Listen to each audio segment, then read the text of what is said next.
Assalamualaikum warahmatullahi wabarakatuh. Saya Nurdin Zandi. Di video ini saya akan membahas tentang peradaban Islam masa dinasti Abbasiyah. Bani Abbasiyah dirujuk kepada keturunan dari paman Nabi Muhammad SAW yang termuda, yaitu Abbas bin Abdul Muthalib.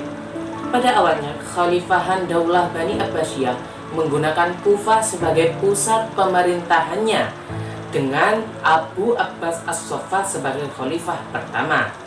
Kemudian khalifah penggantinya adalah Abu Ja'far Al-Mansur yang memindahkan pusat pemerintahan di Baghdad. Pada dasarnya, Bani Abbas telah mulai melakukan upaya perebutan kekuasaan sejak masa Khalifah Umar bin Abdul Aziz berkuasa. Tujuan utama dari perjuangan di kalangan Syiah untuk merebut kekuasaan dan jabatan Khalifah Bani Umayyah adalah yang berhak menjadi khalifah dan pemimpin menurutnya adalah keturunan dari Khalifah Ali bin Abi Thalib. Sedangkan Bani Umayyah bukan keturunan dari Khalifah Ali bin Abi Thalib. Nah, sejarah berdirinya Daulah Bani Abbasiyah, muncul dua gerakan yang dilakukan dengan sejarah berdirinya Daulah Bani Abbasiyah. Yang pertama adalah gerakan secara sembunyi-sembunyi. Gerakan secara sembunyi-sembunyi ini dipimpin oleh Imam Syiah, yakni Muhammad bin Ali. Setelah Imam Muhammad meninggal, dilanjutkan anaknya yang bernama Ibrahim. Kemudian, tak lama setelah Ibrahim menggantikan ayahnya, muncullah seorang pemuda berdarah Persia yang tegas dan cerdas. Beliau adalah Abu Muslim Al-Khurasani.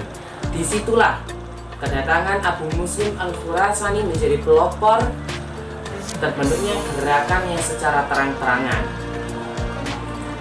Kemudian pada tahun 750 Masehi, Abu Abbas Abdullah bin Muhammad diangkat dan dibai'ah menjadi khalifah.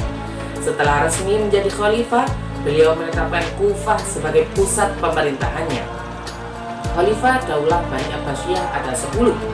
Yang pertama adalah Abu Abbas As-Soffah yang memimpin sejak tahun 750 Masehi sampai 754 Masehi.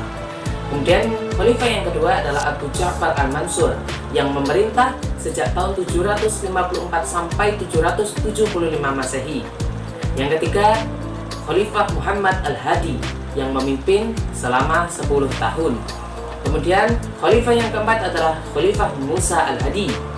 Khalifah yang kelima adalah Khalifah Harun Ar-Rasyid, memimpin selama 23 tahun lamanya. Dilanjutkan yang keenam adalah Khalifah Muhammad Al-Amin. Beliau memimpin selama 5 tahun. Dan perlu diketahui bahwa Khalifah Muhammad Al-Amin ini putra dari Khalifah Harun Ar-Rasyid. Kemudian khalifah yang ketujuh adalah Abdullah Al-Makmun, memimpin Bani Abbasiyah selama 20 tahun. Beliau juga putra dari Khalifah Harun Ar-Rasyid. Khalifah yang ke-8 adalah Abu Ishaq Al-Mu'tasim. Beliau memimpin selama 9 tahun.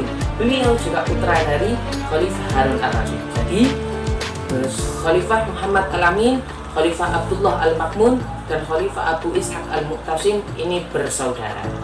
Kemudian Khalifah yang ke-9 adalah Harun Al-Wathiq, memimpin selama 5 tahun. Beliau adalah putra dari Muhammad Al-Mu'tasim.